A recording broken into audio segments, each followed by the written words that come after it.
Hey, everybody. Welcome to Biters. This is Dianne. And this is Marnell. And I prepared a speech. I'm sure you did. I'll read it to you later. So we are talking about Season 9, Episode 2, The Bridge of The Walking Dead. Yes. And so you just told me something that I was quite shocked by. Tell the audience what you think. So I made the mistake of telling Dianne that I thought this episode was kind of a middle book, and then I kind of walked it back because I'm kind of distracted this week. So, maybe it wasn't such a middle book, but it had a hard time holding my attention except for the big moments that we saw in this episode. So how did you rate the middle book? I did kind of rate it fairly high, definitely not as high as last week, the season premiere. I rated it a 4.0 passable gazpachos. Some expired ketchup and premium cubes. Oh, God, that's disgusting. Just give me the cucumbers. Right? Don't doctor it up with the nasty ketchup. And yeah. I like ketchup, but expired ketchup sounds rotten. No. So I rated it higher than last week because I liked it better than last week's. And which is really funny because I do have a bad, which I did not have last week. But I rated it 4.89 out of 5. Father Gabriel's getting busy. Woo! 4.89. Yeah. Dang. It's not a 5, but it was good. And I'll explain why. All right. So I have some numbers that kind of mirror your numbers a little bit for last week. Mm-hmm. So the headline at TV by the Numbers made me happy. It said, The Walking Dead and Monday Night Football win the week. And I thought, oh, that's really good. Well, so then in the 18 to 49 group, it was second. It was beaten out by a football game, and it was 3.2 million viewers. And I'm not sure if this is live views or live plus same day. I think it's just live views. I think it is too. And then it was fourth overall in the general age categories, and it was just shy of 6.1 million. Right. So, Deadline Hollywood actually did an article on the numbers for this episode. Was that the article that basically was like, this is the beginning of the end? The Walking Dead takes a killer hit as ratings falls to a series low. Oh, okay, because there was another one that I saw today that was basically like, welcome to the beginning of the end. So they did point out that this was up against two different sports balls. There was, of course, Sunday Night Football, where I guess Tom Brady was making NFL history, and there was also a must-watch Boston Red Sox win over Houston Astros. So apparently there were two gigantic sports ball games up against this episode. And we've said it for a while now. This is not a show that people watch same day or live or same day. Right. I'm going to go back to what we said last week, which is that Nielsen ratings no longer really reflect people's viewing habits. Nope, not at all. And now, of course, AMC has their whole new streaming thingy. It's making it easier for people like me who don't have AMC to watch The Walking Dead whenever we want, wherever we want. So just out of curiosity, do you pay for Walking Dead through iTunes, right? Yeah. Do you also have to pay for talking, or do you get it for free? I pay for talking. Okay. Yeah. Just curious to know what you were looking at for the both of those. I'm so sick of paying for everything. I pay for cable. I pay for Netflix. I pay for Hulu. I pay for... God, there's a couple more. I'm kind of at a point where I'm thinking of cutting the cable cord again, which would mean getting this show by not Netflix, by iTunes. Right. So... Right. There's just... I have 800 dang channels, and I watch like 5 of them. That's kind of where I'm at. I mean, I watch this and I watch the news. Yeah. I watch Halloween Wars. I love Halloween Wars. On Never heard of Halloween Wars. It's on HGTV or one of the cooking. Yeah, they it's a bunch of like cake makers and sugar artists and pumpkin carvers to all come together and compete to like create these really cool masterpieces that are edible, and you have pumpkin, and yeah, it's like Cake Wars or whatever, like Cake Boss.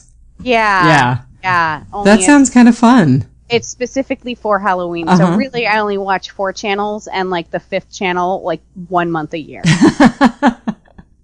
Well, since we're kind of off the beaten track already a little bit, talking about how we access this, did you by chance watch Eli Roth's horror series on AMC? Did you pay for that?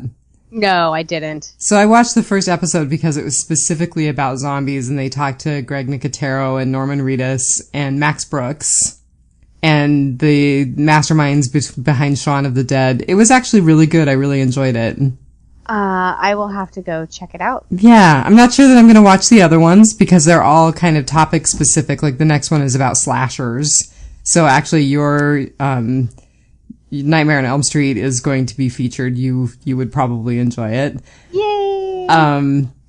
But anyway, I enjoyed the first one, and I watched it primarily because it did have a Walking Dead connection. It was really good.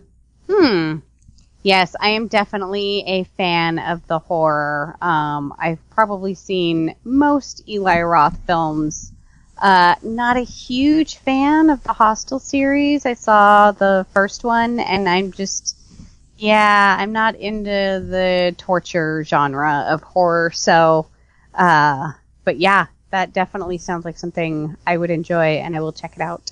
Well, he made a very interesting point on the episode, which I thought was really funny. Apparently, he had been approached about doing like a horror series for television, and he said, the whole point about a television show is that you come back and you see the same characters week after week and you get invested in them, and the whole point of horror is that your characters get killed off. And he said, look, here we are now with The Walking Dead with the perfect balance of these things. Interesting. Yeah, I thought it was a very interesting point. Well, and like the show American Horror Story, the way they get away with that is every season, a lot of the same actors and actresses come back, but they play different characters, but in the same universe. It's kind of reminds me of his Grindhouse and Death Proof movies that he did with Robert Rodriguez and Quentin Tarantino. Which totally cracked me up that you have seen those, and I have not. I love them. I'm hit or miss on Quentin Tarantino. I will be the first person to admit it. Mostly miss.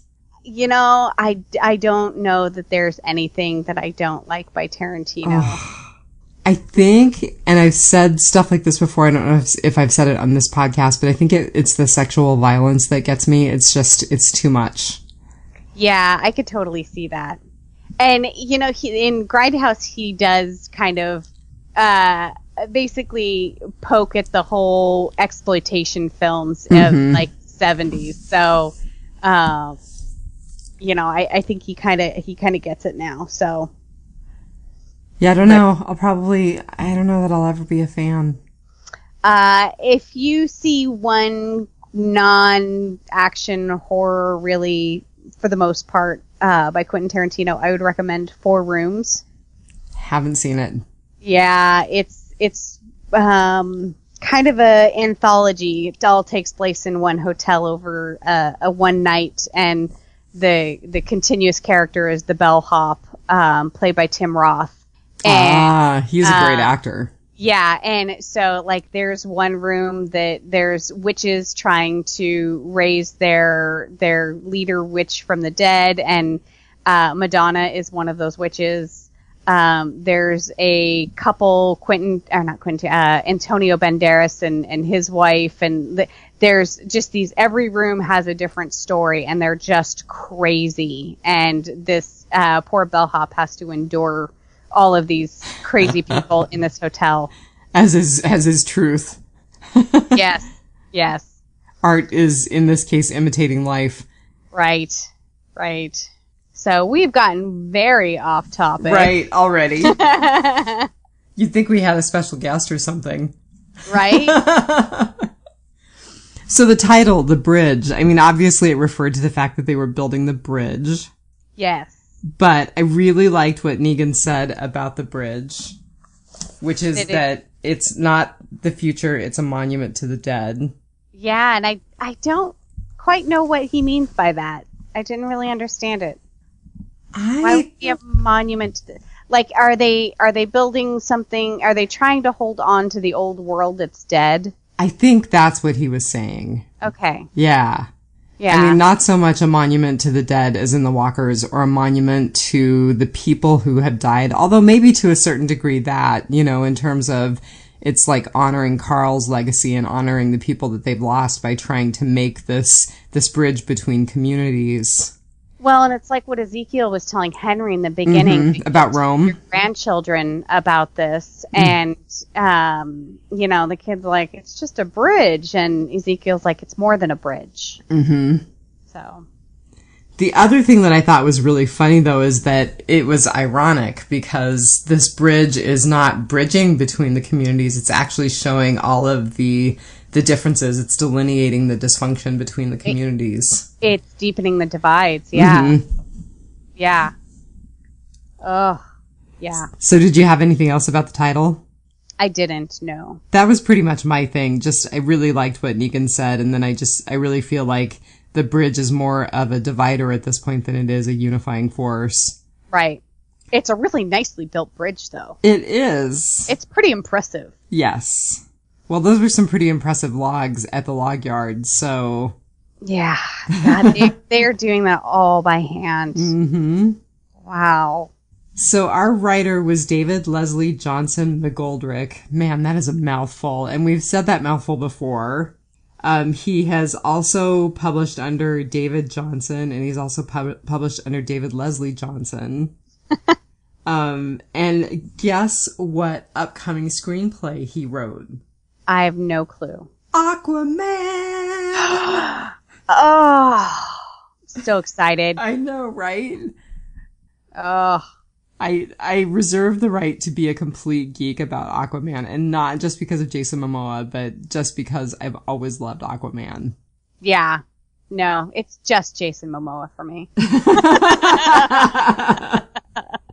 So in addition to that, David Leslie Johnson should be a man after your own heart because he wrote the reboot of Nightmare on Elm Street.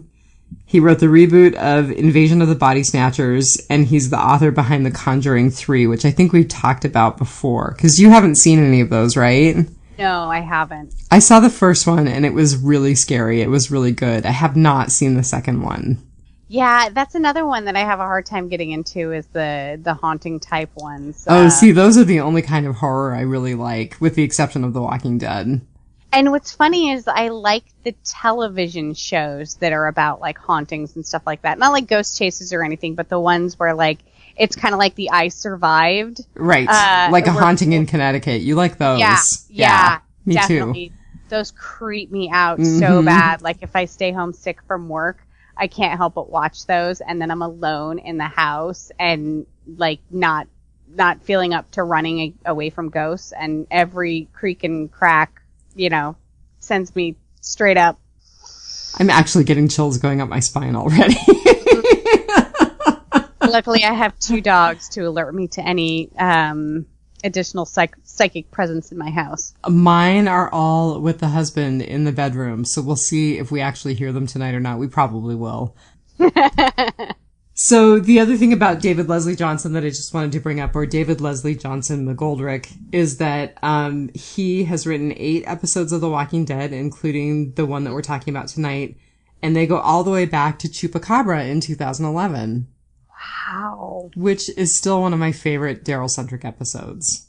God, he has been with us so long. Right? And it's kind of cool that someone who really wrote a great episode for Daryl is still here, and he's kind of around for the rebirth of that character. Yeah. Yeah, we saw a lot of him this week, and it's the Daryl that we know and love. Unless you're Justin. Then not so much. I've got some things to say about that, though. I bet you do. So our director was a woman named Daisy von Schlerer-Meyer, or Mayer. I'm not sure how to say it. And I remember being stymied by that mouthful of names before, too, because it turns out that she wrote an episode of Fear the Walking Dead this season. Oh, that's right. So she wrote the episode Just in Case. Yep. Which was June-centric. It was. In fact, my thing is Just in Case, the Fear the Walking Dead's version of Just Survived Somehow. Yeah. Or as Chris Hardwick said, just saw somehow, right? Oh. I know, we'll get into that too. So Daisy von Schlerer-Meyer has 41 director credits, and not to belabor them because we talked about them when we talked about her with Fear, but she has some pretty cool stuff in her background. Stuff like Outcast, which is the Kirkman property that's on I think it's on Cinemax. It's on either Showtime or Cinemax. Yeah. Orange is the New Black, Nurse Jackie. So she's written for some pretty cool stuff. Yeah. And I feel like this was she's directed, excuse me. But I feel like this was a really good episode, and I feel like she did a good job directing this episode. Yeah, there was a lot in this episode, and we are seeing a lot more. I feel like there's a lot going on in the background nowadays. There's just a lot of activity around, and that would be just a huge undertaking to have to direct so much, because we're so used to seeing our cast of characters kind of one-on-one, or like maybe the group, but they're like inside of somewhere. A lot of this takes place all outdoors, and there's all kinds of activity going on, and there's animals, and there's kids, and it's got to be a monumental undertaking just to get through a scene. I've listened to and I've read a lot about these first two episodes, and one of the points that's made over and over is that this is the first time in a really long time that we've had like this big a cast together in one episode or two episodes. That before it was like, okay, now we're going to follow this pair, and now we're going to follow this character. And it's not like that in these first couple of episodes. And it sounds like it's not like that in the next episode either. Right. So I think you're right. I think probably directing all of these scenes and really micromanaging all of that stuff is a really big undertaking. Yeah. I can't imagine what getting together one episode, because I kind of did, because 2 or 3 episodes can take place over one day of Walking Dead universe, and so you've got to have some continuity, and and I'm sure they don't film it linearly. I'm sure they have storyboards where they, this day they're filming in Alexandria, and this day they're filming at the bridge, and this day they're filming at Hilton. And so I just can't imagine having to keep all of those balls in the air. So I would really encourage you, and I would encourage any listeners to listen to this week's episode of the Walking Dead cast. I don't know if you've ever listened to that with Jason and Karen. I haven't. They actually have a fan on who was watching the marathon that happened just before the season started. And she went back and she really timed things out using different references in the marathon and then using the Walking Dead Wikia. And it's really interesting looking at how little time actually elapsed in various different things where it felt really drawn out, but it was actually a really short period of time that was covered. Yeah, I think that is one thing that we talked about. Was it last season? We had talked about, I think it was when Negan killed Glenn, and it was like all of this, like this entire first half of the season took place in like a day and a half. Right. She was saying that season 7 and 8 basically is like 70 days. 70. That's crazy. Yeah, so 2 entire seasons for 70 days of story. Me and that fan ought to get together and totally hammer out a timeline, because I know the rate of the eggplants grow and how fast someone walks every day. Yeah. The other thing that was really interesting is that she pointed out, and I thought this was a really valid thing, and I'm totally stealing from Walking Dead Cast, so thank you, Walking Dead Cast, she pointed out that our brains are still at All Out War just finished. And all of our characters are at All Out War was almost 2 years ago. Right. Yeah. So I think it's hard to sometimes make that leap. Definitely. Which at the end of the episode, I would Negan, is there permanent damage? Like, he's still talking like he's injured. Oh, he's fine. Or, you know what? Something just dawned on me, and we'll talk about it in a minute. Okay. You're holding your cards close to your chest. Well, I mean, I guess if we're already into a little bit of writing potpourri, the episode starts off. We're kind of all over the place. Yeah, we are. The episode kind of starts with Rick sitting down, and obviously he's sitting down in Negan's cell, and, talking about, oh, it's been a while since we've had one of our little talks. And he's like, it's day 35. Day 35 from when they started the bridge. So are you sure? Yeah, so it's 35 days from the last episode. Okay. Which makes sense, because when you look at how far along they are with the bridge. Right, okay.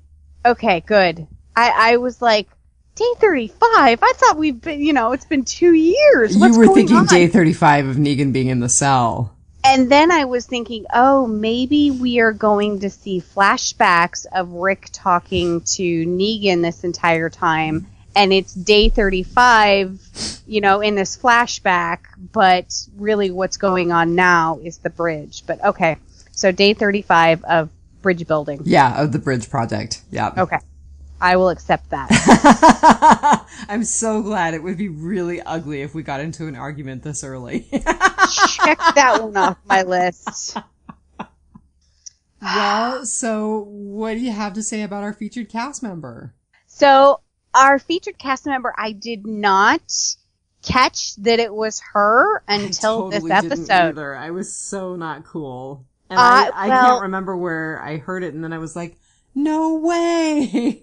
So I did recognize her in this episode, but looking back at season or episode 1,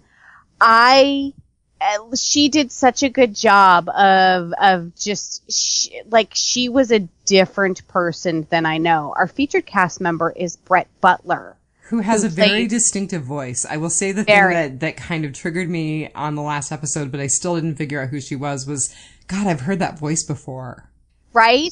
Yeah. But it didn't trigger me that it was her. And I really am kicking myself because I grew up watching Grace Under Fire. I loved that show. A lot of people, it was Roseanne for them, but Grace Under Fire, she played a divorced mom, working mom of 3 kids who had been married to an abusive alcoholic husband. So I totally identified with Grace Under Fire when I was that age. It was on when I was a teenager, and so it just clicked for me. So Brett Butler is a huge part of my teenage years, and I just couldn't believe that I did not see it in the first episode. And she's totally transformed, isn't she? She has, it's still her, but that first episode, she was Tammy. Yeah. I either read or heard somewhere that they were really looking for someone who was like really salt of the earth, and boy, did she nail it. Definitely. One of her iconic things is her voice. And so that's actually what triggered it for me, was her voice and not what she looks like. Mm-hmm. But of course I still see it in her. So, of course, her biggest credit is Grace Under Fire, which was on from 1993 to 1998. But she got her start on the variety show Dolly with Dolly Parton. Which I thought was really funny. I mean, I didn't see it. Did you see the episode that she was on, or the 2 episodes that she was on? I didn't. She was on 1 episode, and then I think she wrote for 1 episode. So I was reading about it, and it sounds like she was on 2 episodes, but she became a regular writer for the show after her first appearance. Okay. And her first appearance was doing her stand-up comic routine, and her second appearance was in a skit with Dolly. Okay. She's on IMDb, she's only credited with 1 episode, so I bet if you looked under Self, she'll be in the other episode. Because if she did her stand-up comedy routine, she would have played herself. Right. That makes sense. So yeah, she was in episode 1.12 as herself and episode 1.15 as Rhonda. But she carried the character over into 2 other series in the 90s. Her character, Grace Kelly in Grace Under Fire, was also Grace Kelly in Ellen for 1 episode. I saw Grace that. Kelly in the Drew Carey Show for 1 episode. I saw that as well. I thought that was really interesting. And it sounds like, so did she have those appearances before or after Grace Under Fire was a series? It was during. So, okay, so she kind of made little guest appearances as Grace. Yeah, so there was some delayed filming in the later episodes or later seasons of the show due to her addiction issues. And so those were in 1997 and the series ended in 1998. So after that, she, in 99, she did Chicken Soup for the Soul, and she had a couple of parts in the 2000s. Her biggest one was a supporting actress in a movie called Vampire Bats. That sounds kind of funny. now I want to see. Right. And then in the early 2000s, she had some bit parts, the biggest one being My Name is Earl. Remember that? A lot of people like that show. Yeah, I never really watched it. Then in 2012... Yeah, I remember the show. I don't remember her appearance. I'm being honest about that. I never watched the show. It never appealed to me. I've seen like a couple of episodes and I'm like, this isn't funny. Like, it's not my comedy. I'm sure it's totally funny to other people, but I also don't get Portlandia, so... She was a reoccurring character on The Young and the Restless. I thought that was funny. And Anger Management. She played a bartender, which I thought was kind of ironic because she sort of struggles with addiction issues. But that is a pretty good show. That's the one that Charlie Sheen was on after his 2.5 Men exodus. Speaking of someone with issues. Right. And so, you know, it's funny. I'm sure that, they gave her a shot, you know. What was said across the bar when the camera wasn't rolling must have been really interesting. Definitely. Yeah. Love to be a fly on that wall. Mm-hmm. And then she wasn't in anything until 2016. And she was in a couple of things: The Comedian, How to Get Away with Murder, The Leftovers, and that's HBO or Showtime, one of those? I think it's Showtime. Yeah, it's on the list to see, but... Yeah, we've talked about the list. The list is large. The list is long. Freedom Town, Friday's Child, and now The Walking Dead. And she's awesome! And it looks like she will be in several episodes to come, so that's super exciting. I mean, it's a character that you don't really hate. You kind of love to pity. Yes. Maybe that's a better way to put it. Yes. I will point out that she was not in an episode of Law and Order. I think she's like only one of 2 people we have profiled that has not been. Right. She was named after Lady Brett Ashley in The Sun Also Rises by Ernest Hemingway. I just love that. I love that little tidbit about her. I went through a big Hemingway phase back in high school. I loved Hemingway. Haven't read anything by Hemingway. Oh my God, really? I probably have seen something at our local theater, our stage acting theater, but I don't think I've read anything by Hemingway. I can't believe you weren't at least required to read one of his novels in high school. Okay, I may have been required to read one of them. But I hear some hedging there. I may have been required to read one, but did I really read it? Do Cliff's Notes count? So I thought the thing that was kind of interesting about Brett Butler's IMDb page is that she was really frank about, or whoever wrote it, and I'm assuming that she had a hand in writing it, was really frank about her issues with addiction. Yes. And it looks like she actually bought a farm, lost it, and was homeless for a while. Yes. And it sounds like that was probably around her addiction issues as well. Yeah, I think she had kind of gotten her act together in the late 90s, and after Grace Under Fire was canceled because of her issues, and then she kind of turned things around and lived the quiet life and did some bit parts, but something happened around, I think, 2008, was it? So 2007 was when she bought the farm, and it sounds like she didn't have it for super long, so that sounds about right. Yeah, it kind of sounds like between 2008 and 2011 she hit rock bottom. And even she says that after she had lost her house and her husband and the respect of a lot of people that she cared about, it still took her 6 months to get her act into gear and to get back on the wagon. But good on her for just keep trying. Every day's a new day. I mean, I credit her for her honesty, and I credit her for getting it together. Right. But I love her as Tammy. And I loved her under Grace Under Fire, and I really hope that this is a big new thing for her. The AMC shows have a tendency to bring people back that we haven't maybe thought of in a while, like Dharma and Greg.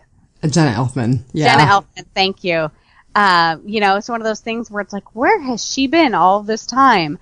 And, now they're big up front in the spotlight, and, hopefully they can use this as a catalyst to move their career forwards if they so choose. So I haven't listened yet, but the latest episode of Jenna's podcast is called The Comeback.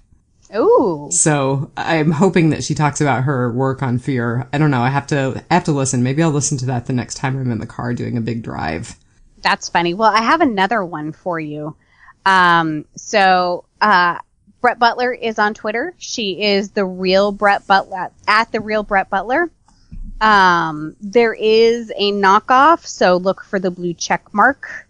But she was on a podcast last September called Darkness Radio's Podcast, and the episode is Beyond the Darkness. Ooh, that sounds kind of scary.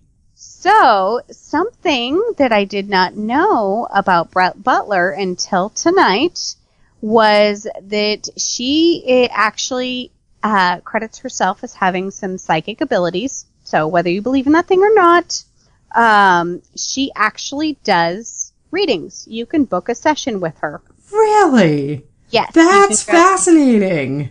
Yes, you can go to realbrettbutler.com and book a reading with her. She does one-on-one personalized spiritual consultation, and you choose the method that works best for you. It includes unique insights and information that she receives while speaking with you, mixed with messages from the other side. Every consultation works differently depending on the information you are seeking and the type of communication that comes through. Okay, gotta be honest, half tempted to do that. Probably won't, half tempted. If there's anybody out in our listening audience who wants a reading, please do it, and then text us or, send us a message on Biters and let us know how it went.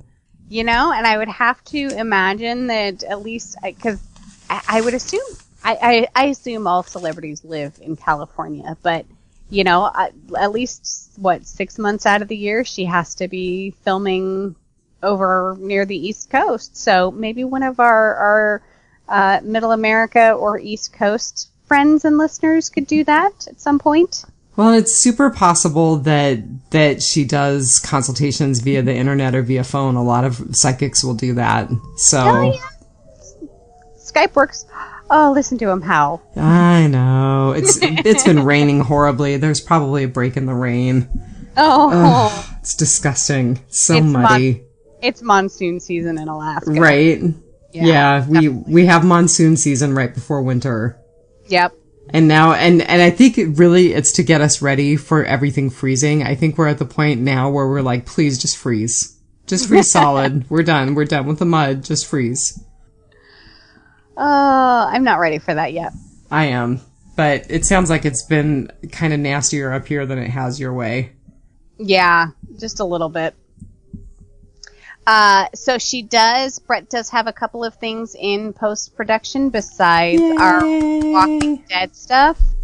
One of them is Friday's Child. You know what? There is one thing that is on the IMDb app that is not showing up on imdb.com. Oh, that's interesting. That is super interesting. So her announced role right now is Beach Cougar Gigolo. Oh, that's not much of a comeback. I hope she gets a better role than that. Well, it looks actually kind of interesting. The little cover for it actually looks like it's a cartoon. I don't think it is. It's an action comedy coming out, looks like August 6th, 2019. A troubled war vet comes home to Santa Barbara only to find family and community who seem to shun him from reintegration. With few options, he finds he excels in his new life in an upscale beach cougar gigolo. So there's that. That's super interesting. And her other role that is actually not showing up on imdb.com, but it is on the app, is called Anchor Baby. It is a TV series in development. It's going to be a comedy. And Brett Butler is going to play a character named Ruth Chu. So, yeah, that's going to be super interesting. Well, I hope it's a good role for her. I do too. Because obviously, I mean, let's be realistic. Tammy Rose is probably not a long-term role. She's probably not someone that we'll see tons and tons in the series once this kind of story arc with Earl is over. But I've been really, really glad to see her. Yes, definitely. But like I said, it looks like she has plenty of upcoming episodes as Tammy. So we look forward to that. And I would just like to say of all the people to make a comeback, I think Brett Butler is a nice one to see. Mm-hmm. I agree. So that was our featured cast member this week. Well, I have a little tiny thing for Whisperer's Corner, but it was shocking when I read it today. Ooh. So Kari Payton was interviewed by a tabloid from the UK called Express, and he seems to imply that Rick's exit is not final. So the quote in the article is, "When I look back and think about it, I think it was an amazing event, and I just got this feeling that nothing's set in stone, and I'll leave it at that." Wow. So I don't know if they're just totally making things up. I don't know if they're taking his quote out of context, but the same article also pushed the narrative that Andy is returning to direct some episodes. Is that one of those stupid, he's with us in spirit always? Obi-Wan. Right? Yeah, I don't know. It was just that quote was kind of shocking. And Kari Payton does not seem like someone who is careless with his words. But I could see him doing the misdirection of, he'll always be with us. He'll always be a part of all of us, or something to that effect. But nothing's set in stone, and I'll leave it at that. I don't know. I'm just throwing that out there. I read that today and thought, that's an interesting quote. Well, that would satisfy a whole lot of people, and it sure would tick off Twitter. It would tick off a lot of people. It would be kind of like, Glenn, is he dead or is he alive under that dumpster? Right? Yeah, we just had that, the The Walking Dead Our World, our team was stuck on one board challenge, and it was Glenn taking down armored walkers in rescue missions. It was super duper specific, and like my Glenn just kept getting injured, and I'm like, where's that dumpster when you need it? Glenn is not a very hardy character. No, he is not. Really, the best characters to play in that are Carol and Morgan and Michonne. Oh, I was going to say, I love my Michonne. Yeah. Yeah. So that is super interesting. I don't know how to feel about that. On the one hand, I would love for Rick to stick around, but on the other hand, they have teased the Rick dying so much that it really would be Glenn under the dumpster. Yeah, I don't want a Schrodinger's cat. I don't want alive and dead. I want them to... I really do feel like I want it to be something concrete and something that's...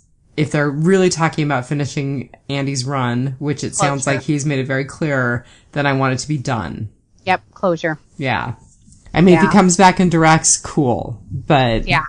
Or if they do what they seem to be doing with other characters who I think they're going to pop up this season, is the whole seeing them in flashback or dream or something like that. But definitely not, are they alive? Aren't they? What's going on? Mm-hmm. Where are you, Heath? Right. We don't want a Heath Rick. No. A Rick Heath. No. Nope. So as sad as I am about losing Rick Grimes, I want it to be concrete and I want it to be real, whatever they decide to do. That is a super interesting catch. Huh. Wow. Did you have anything for Whisperer's Corner this week? I didn't have anything for Whisperer's Corner. I always forget about Whisperer's Corner. Well, then I'm always preoccupied. I'm always preoccupied with our cast members. Well, and you're preoccupied with my favorite murder. Yes, excited for the show. So, let's get into our goods, bads, and uglies. Let's do it. What's your good? Actually, I forget. No, I don't. I really liked the interaction between Maggie and Earl, because one of my big gripes was, why did we hang Gregory and not Earl? And it looked like Gregory just kind of walked off, la-da-da, he's free. Come to find out... Or like Earl's free, you mean? Oh, yeah, Earl's free. And come to find out, for these past 35 days at least, while the bridge is being built, he has been in the Hilltop jail. And we had, the whole... when do we let him out? Do we let him out? What happens to him when we let him out? Who decides when he gets let out? And then Maggie goes down and talks to him, and he gets into his alcohol issues, and why he quit, and what kind of made him, this tragic death of his son made him start again, and Gregory pushed him, and and he was very shocked to find out that, Maggie was going to give him a second chance after what he did, and that, he's not getting hung like Gregory. And it was because somebody gave Herschel a second chance, and, after his alcoholism, and Maggie was willing to take that chance because of what she saw and what she learned from her dad. And I can identify so much with that, having familial alcoholism in our past, that it really resonated with me, their heart to heart, and Maggie's change of mind, and Earl's issues. And I absolutely loved that they brought that into the show, and I think it kind of paid homage to Herschel in this episode also. So I liked what he said at the end of his conversation with Maggie, which is, she asked him if he thought she had made a mistake in hanging Gregory and not hanging him. Mm-hmm. And he said no. And I also liked what Michonne said about counting herself among one of the people who was better off because Herschel had gotten a second chance. Yes. And, I had completely forgot that, we did see Herschel talk about his issues, mm-hmm. and that was something that he struggled with. So, I'm really glad that they were able to come to an understanding about what has happened to Earl and what will happen to Earl, and what, as a result of all of that, what will happen with the communities moving forward. So again, this is just the rebuilding of society that we should have been seeing for a couple of years now, that I'm really happy that we are where we're at. Well, it did seem like it softened Maggie up a bit, that interaction with Earl. I mean, she definitely was softer when she talked to Michonne. She was more open to the idea of building rules for the various communities to share. She agreed to send the food that she was going to send to Sanctuary to them after all, even though she had not gotten the shipment of ethanol. Right. She just seemed like she was positively impacted by that conversation and by reflecting on her dad. Yeah. Yeah. So that was my favorite part of the episode, was that whole interaction with Earl. So what was your good? Well, 2 weeks in a row, my good was Ezekiel and Carol. Okay, I had this down as my ugly, but I have an alternate ugly because I figured this would be part of your stuff. Oh my god, it was just adorable. And I love that she was like, so do you still have that ring? Are you still carrying that ring around? And, you know, she didn't really say yes, and she didn't really let him propose properly, but I think it's a pretty done deal. Oh yeah. And something tells me that we will get to hear that speech at some point. I hope so. They were adorable this entire episode. Yes. Oh my god, the whole, he'll be off to college soon. Yeah. Young man, are you forgetting something? And he goes and kisses her on the cheek, and she's like, well, thanks, but this not is bad. what I was really talking about. Here's your staff. Right. Yeah, like in that beginning part when they were talking about the fairy tale and everything, I absolutely loved Ezekiel's line where he said, it's about getting to have as many small moments as possible. Mm-hmm. And I think we saw that this episode. There were always small moments. I mean, even to the point of when they were rescuing Aaron's work group from the incoming horde, Carol was in the mid-battle, and she turns around and Ezekiel's there. And she's like, I thought you were leaving. And he's like, I heard there was trouble. You know, I mean, just, they're so adorable. Yes. I love them. I do too. And I know that this is a setup at some point to be, like, turned into a weaving bag of slop because something is going to happen to one of them. But I'm going to enjoy it. I'm going to enjoy those moments of beauty while I can. Those little moments. Yep. Getting as many small moments as possible. Yep. And that is good advice for life in general.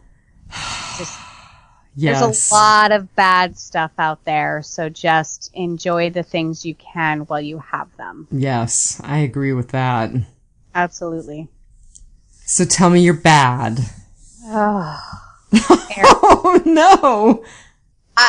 Okay, it was bad, but No, say it again. I think I heard what you said, but say it again. Aaron losing his arm. So that was my bad as well. Oh. Just, you could see the bone, and it was cry. I mean, there was no saving it. Enid made absolutely the right decision. They did a really good job making it look really gruesome. Yeah, definitely. So the reason it was my bad is because I was bummed out for the actor and for the character that the writers made the decision to do this to him, because now it's going to be that extra stretch for Ross Marquand, and it's going to be that thing that he carries with him at every episode now. And it's going to be such a big effort in terms of CGI and green screen and that kind of stuff. Unless we go with an Ash versus the Evil Dead kind of thing.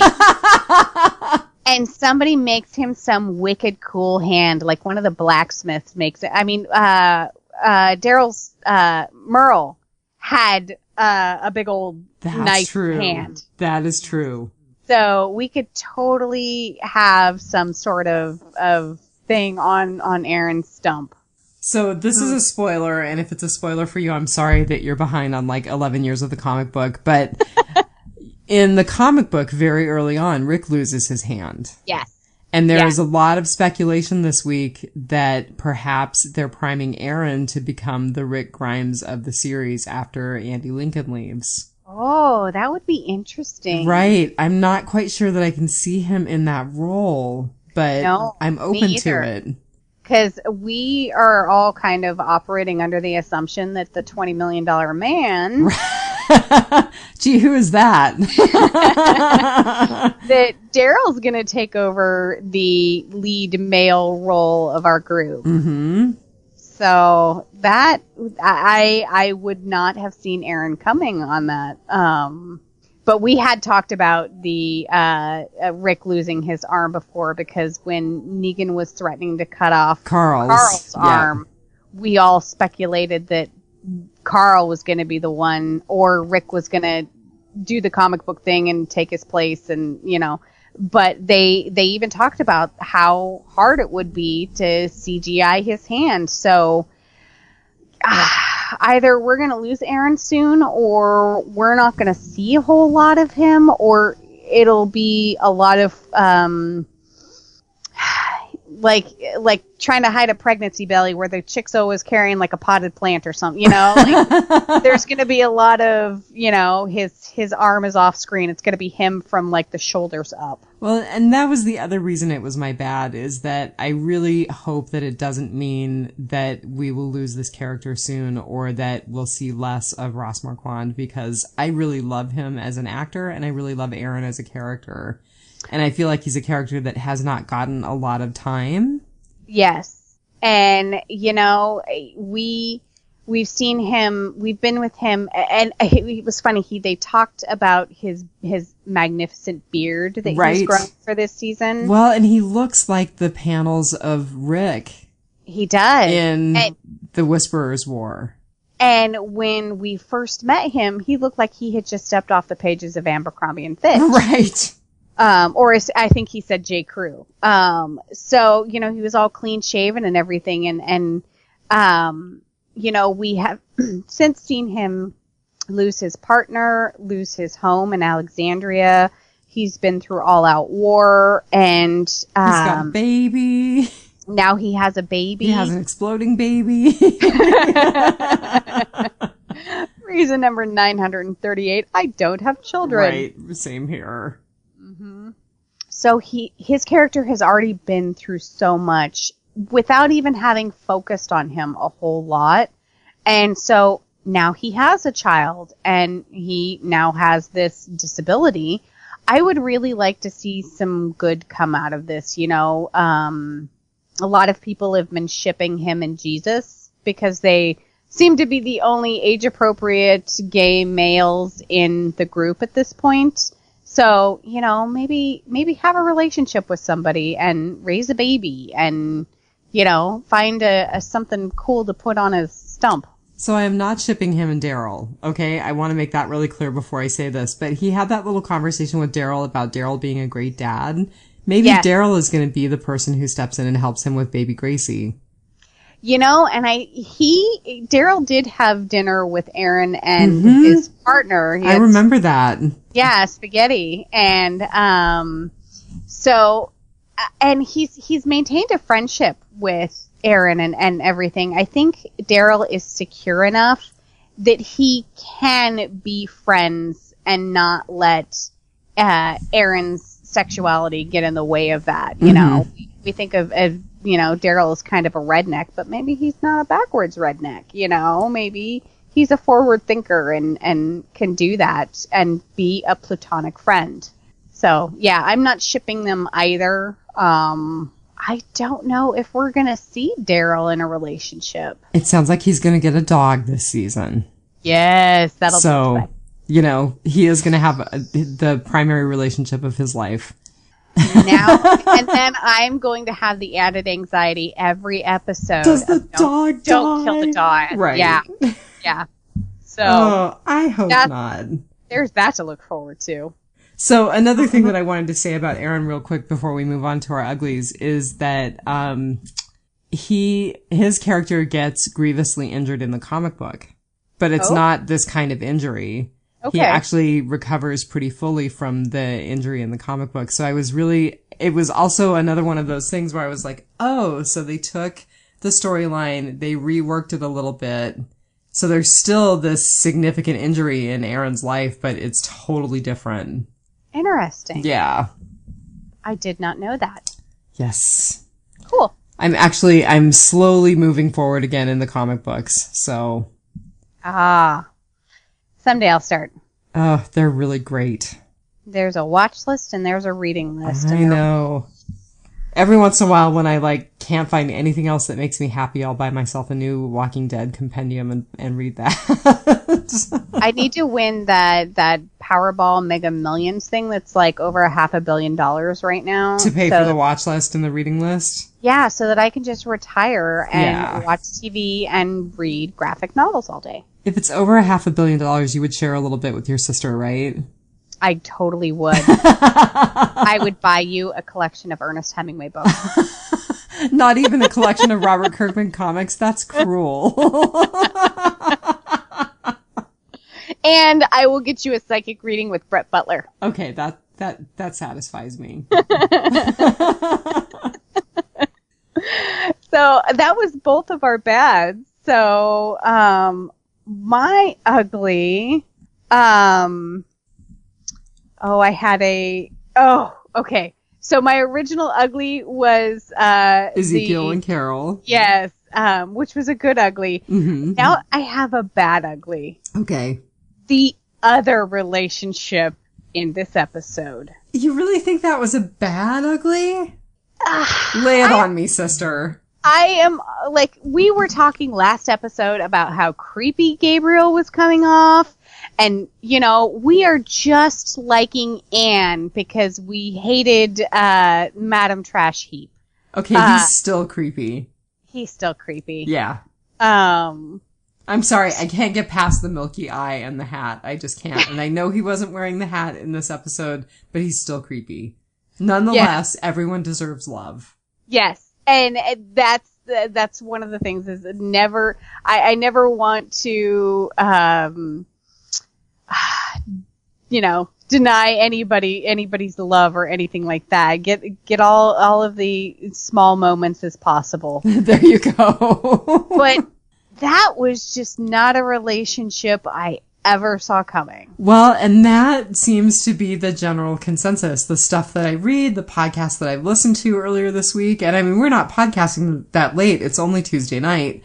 But all of the stuff that I've seen and heard has been did not see that coming, totally didn't see that coming. Yeah, far left field. The parking lot of left field. Good for them is all I have to say. Good for them for being able to surprise us still. Well, yeah, definitely. And not just that, he kissed her, but that she reciprocated. Of all the two people to wind up together and like each other, not that, he has a crush on her or she has a thing for him. They were both yeah, I'm into it. That was a very passionate kiss, by the way. It was. It was a little shocking. Yeah, man. I need to date some more Episcopalians. Yeah, that just... Wow. I don't know what to think about that moving forward. I like I said, good for them for finding love in the apocalypse, but dang if I don't want to see too much of that going forward. It's just... Well, and not to get X-rated on a PG podcast, but she, unbuckled his belt and told him to watch. Yeah, okay. That was a little shocking. Okay, I didn't, imagine that part. I'm afraid my brain went there. Yeah, I thought I stroked out for a second.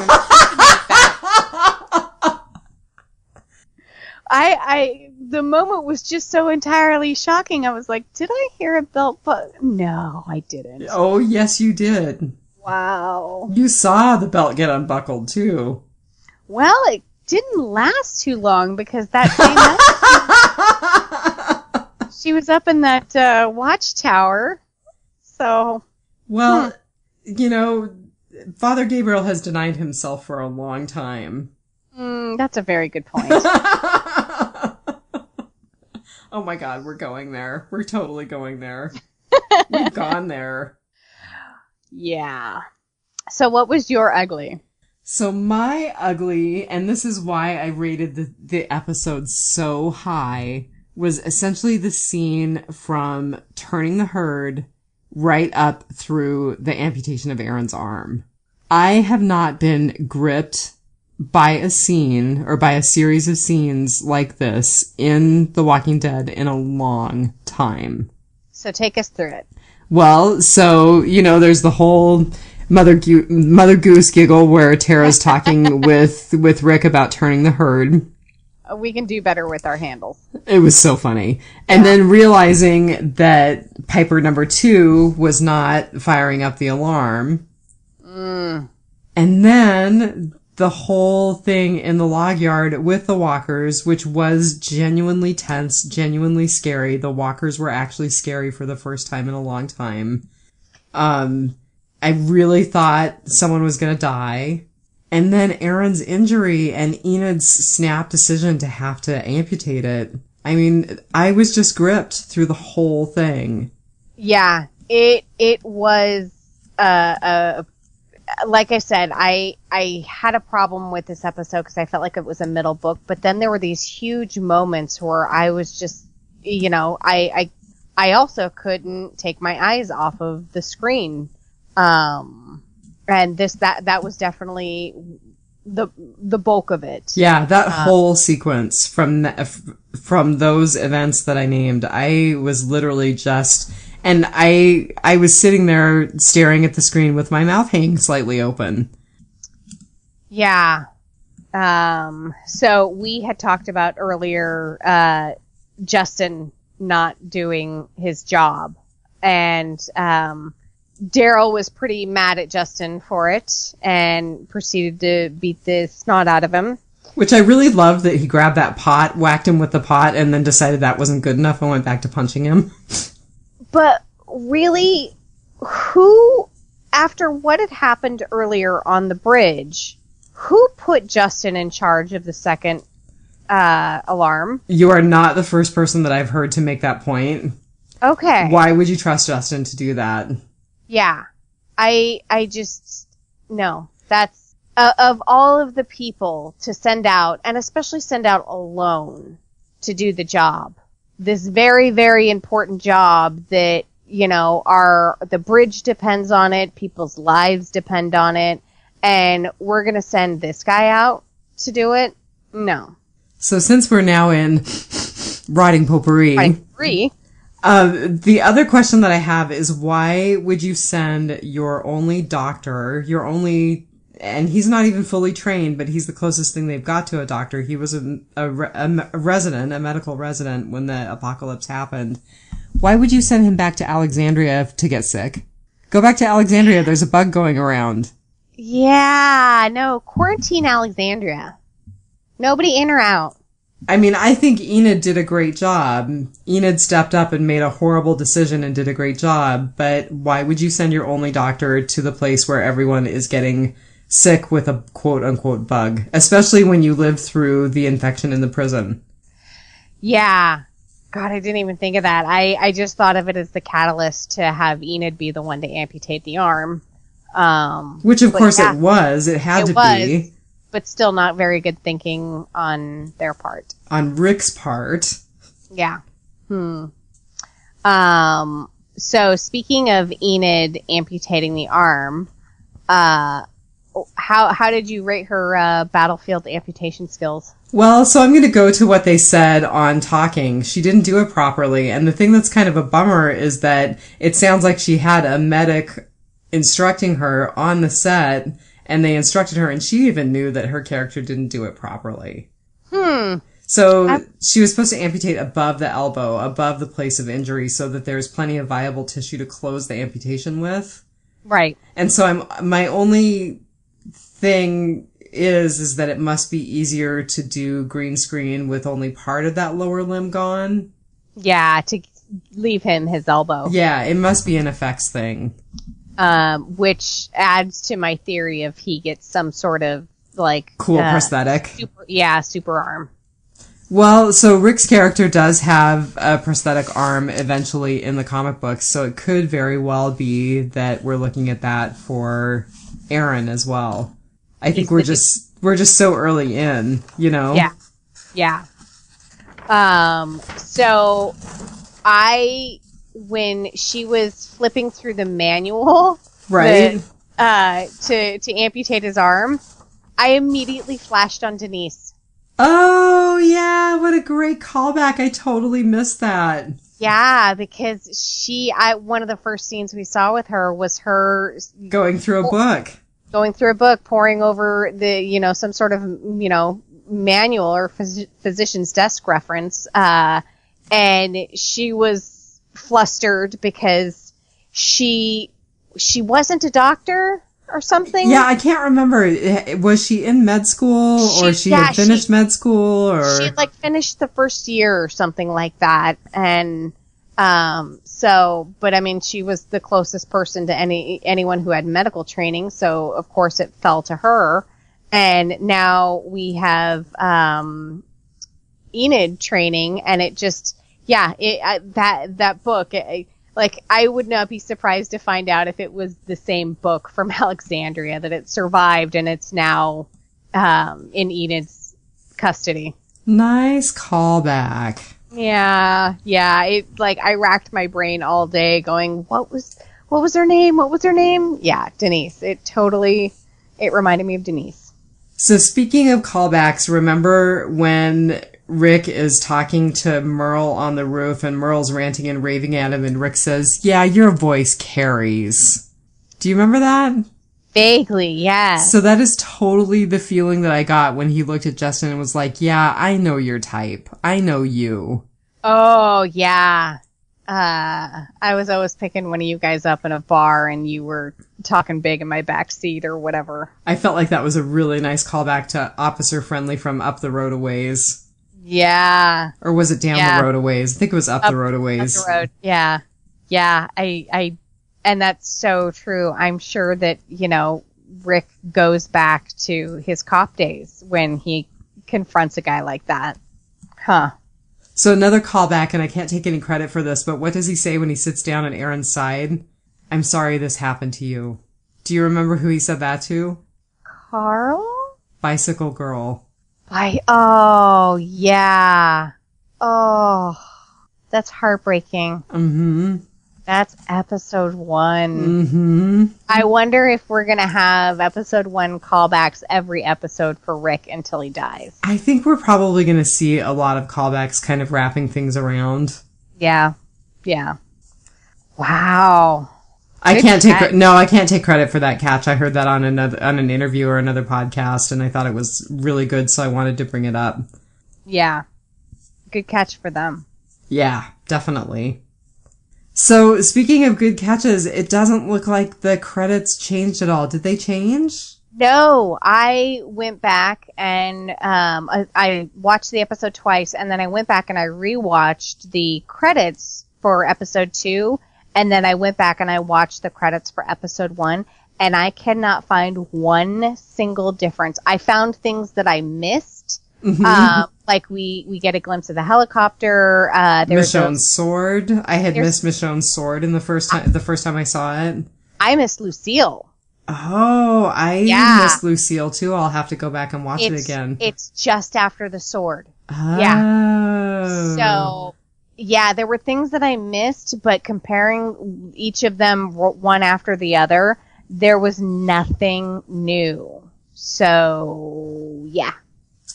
Okay. They're not totally following the Fear the Walking Dead formula for that. At least at this point. Yeah. At this point. We'll keep watching, right? Definitely. I will keep looking for differences. I'm sure I will get used to the tiny little things that I missed the previous time. Yeah. So you brought it up, but I just wanted to say I really loved that basically this episode was Rick telling Negan a story. Yeah. I mean, basically, the story of this whole episode is the story that Rick tells Negan in his cell. So we're essentially hearing Rick's voice tell us this story. Do you think that will be something every episode? I don't think so. I think it was just a really nice device that they used for this particular episode. Huh. Will we see Negan and Rick talk again? Probably. But I don't know that they'll use this particular storytelling device again. Yeah, I think we're going to have some longer conversations with Negan before Rick dies and before they do something with Negan's character. Because he can't rot away in that cell forever. Oh, yeah, they've got to bring him back in. Yep. Yeah. There would be no point to have not killed him in the show to just keep him in the cell. So did you see the poll on Talking Dead where they said, is Rick bragging to Negan? Is Rick worried? Is Rick lonely? I only made it through the first 20 minutes of The Talking Dead because I forgot to... it was too late to watch it Sunday night, and I forgot tonight that I hadn't watched it. Ah, okay. So I'm going to ask you, where do you fall in that poll? Was he... When he was talking to Negan, was he bragging? Was he worried, or was he lonely?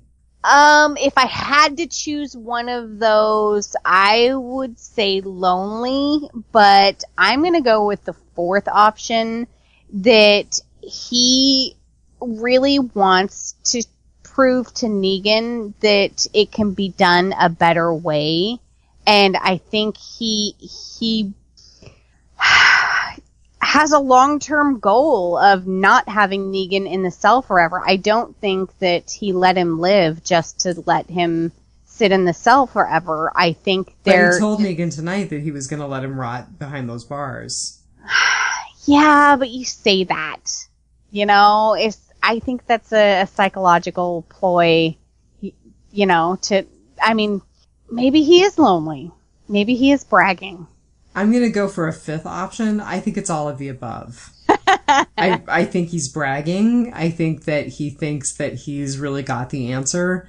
I think that he's worried that things are falling apart because of the way that this particular day that he's reciting to Negan went. And I think that he's lonely. I think he's looking for someone who's got or who's had the same kind of responsibility and power that he now has. Right. Imagine the power of the confession, that he can go in there and he can say just about anything to Negan, because who's Negan going to tell, Ooh, that's kind of creepy. It's a confessional. Yeah. And it's a confessional, like you said, with somebody who has had similar experiences. So I think Rick could probably, I think Rick's getting more out of this than Negan is. Oh, yeah. And, I kind of think that he could talk to Negan about anything. I mean, things that he couldn't even talk to Michonne about. And, Negan would be able, in a Negan way, to empathize with him, because I'm sure Negan went through similar experiences running all of the places that he ran, not just the Savior's compound, but, having all to of the outposts and Kingdom. And So, yeah. So talk to me about the helicopter. I didn't even know it was a helicopter. I had to have it confirmed by Talking Dead. Yeah, I read it in an article, and it was very subtle. Like, the lights were very subtle. It was really dark on set. I think I stroked out after his, because there was a couple of things that, the helicopter and then what happened to Justin. Like, on my second watch, I was like, what? Did I click off the episode early, or did I really stroke out? But yeah, I read it in an article today, and I was like, what, helicopter? Yeah, she saw the helicopter again, and she's not at all surprised about seeing a helicopter, because of course she was trying to signal the helicopter the last time we saw it. So I'm not on the Commonwealth storyline in the comic books yet. I've heard of the Commonwealth. Do you think that the helicopter is from the Commonwealth? I don't. Okay. And the reason why is because Georgie. Georgie and the twins have been making visits to at least Hilltop, if not the other communities. And you would think that Anne would have some sort of recognition, or if she was trying to get back to the Commonwealth, she could just hitch a ride with the twins. So I think it's another thing altogether, right? I don't know. I mean, I really don't know. Yeah, I don't have a good answer. But I mean, not that Georgie or the twins would disclose whether or not they had a helicopter, but I don't feel that it's the Commonwealth. I feel that it is something else. And that Anne... Hopefully they don't draw it out for a whole entire season again. Yeah. Hopefully we don't just keep seeing this mysterious helicopter overhead and, like, don't get an explanation for, like, 2 years. That would be lame. Yeah. And you actually did hear the helicopter, too, when I watched it again tonight. I was like, oh, that's the sound of a helicopter. But again, the noise was such on set and everything. It was relatively subtle. Well, and when it buzzed Rick, it was flying a lot lower. And then, of course, when it buzzed over the trash heap, it was, of course, a lot lower. And she missed her window to signal it or something, and it went away. So we've seen it get a lot closer. So this... I kind of feel like it was headed somewhere, flying at the altitude that it was at. It definitely wasn't circling the area to check out Hilltop or anything. I think that it was just a flyover, going from point A to point B. So what point A is and what point B is remains to be seen. I just hope it's seen sometime within season 9. And that it doesn't have some sort of lame explanation. Right. Right. Well, what else? Do you have anything else for Writing Potpourri? Saviors are going missing by the dozen. Oh, right. So, yes, of course, Justin. Oh, I said I was going to bring this up. So, I talked a little bit with Thomas O'Mara, and he was like, maybe it's Cindy. Because he obviously, Justin, recognized the person who attacked him. Okay. And Thomas's thing was, how else did she cut her hand? Okay. So, I don't know. There are other people who've speculated it's Cindy. I read an article on theinquisitor.com, and they were saying maybe it's Dwight. Maybe it's Alden. Maybe it's actually a whisperer wearing a savior's skin, and Justin thinks that he recognizes that person. That's totally plausible. Yeah.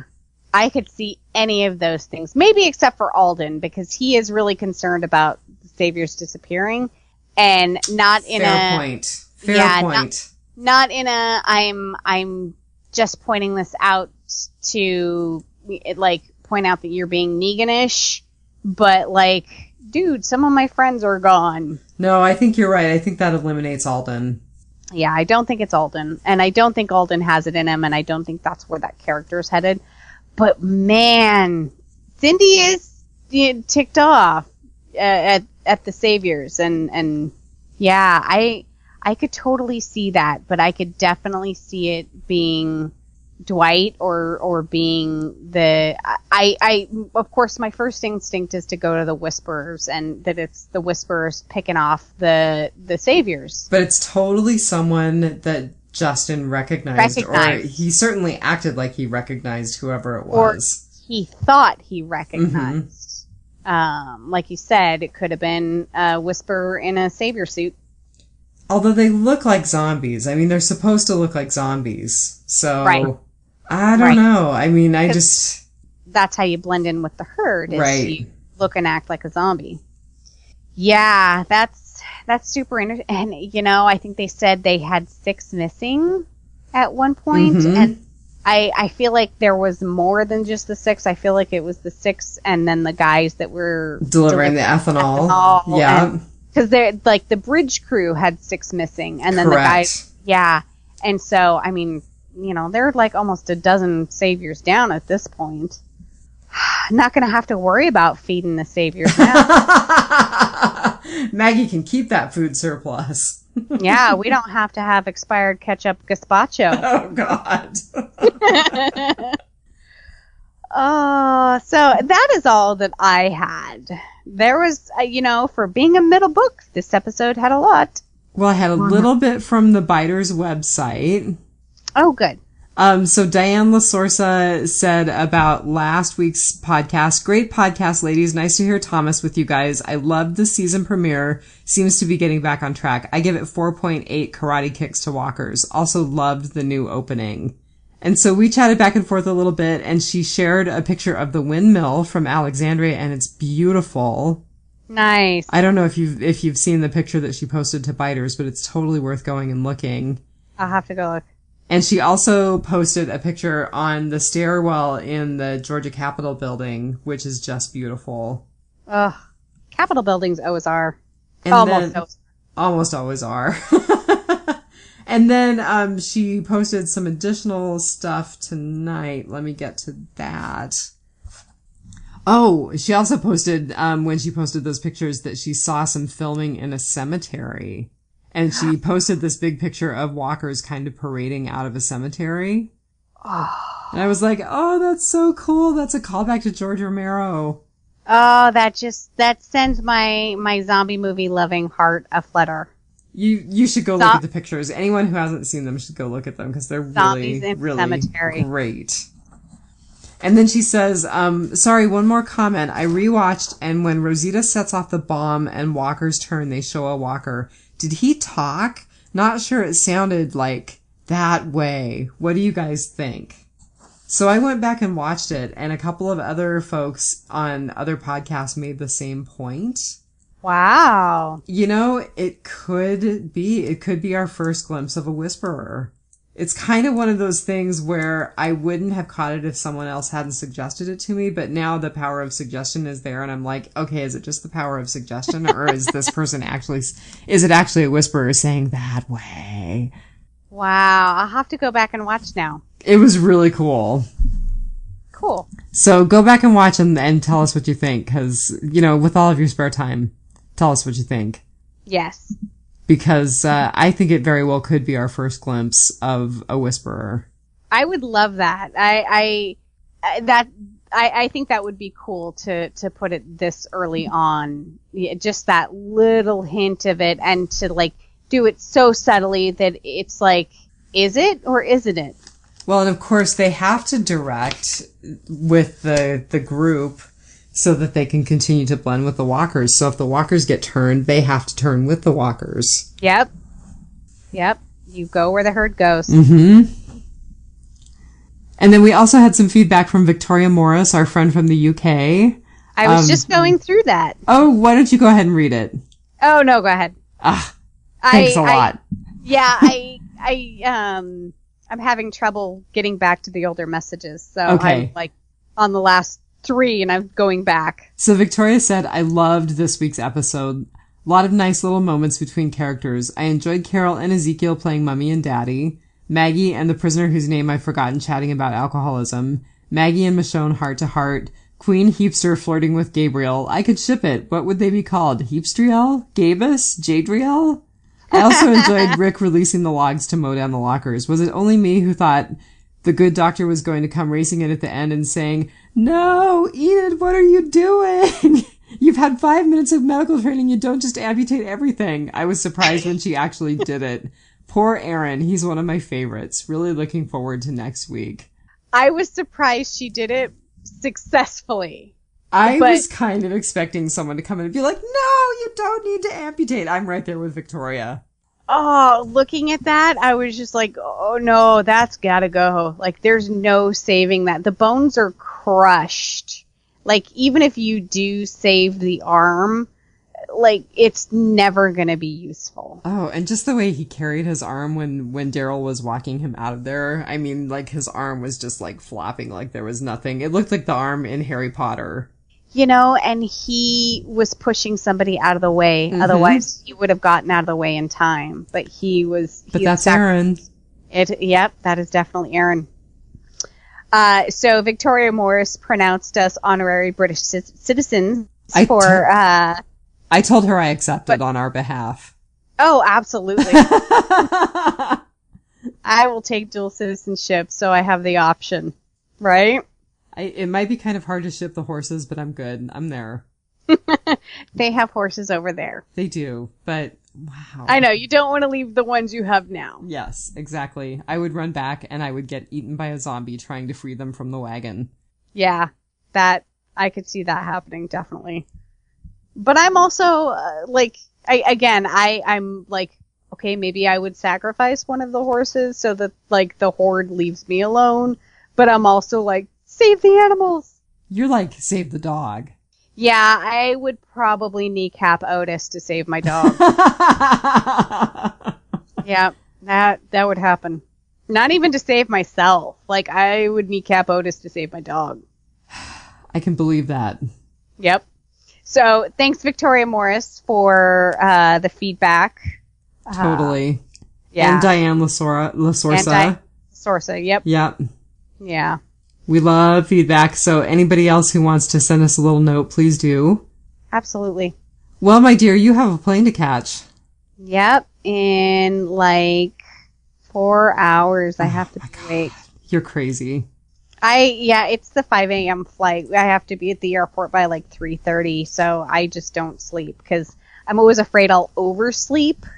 So I just don't sleep. It's like a 3-hour flight, so I'll try and sleep on the plane. Yeah. My legs are already hurting. I bet. Yep. Do plenty of ankle circles and foot pumps and drink plenty of water. Yep. Luckily, I'm very, very short, so I can actually, like, sit in my chair Indian style. In coach.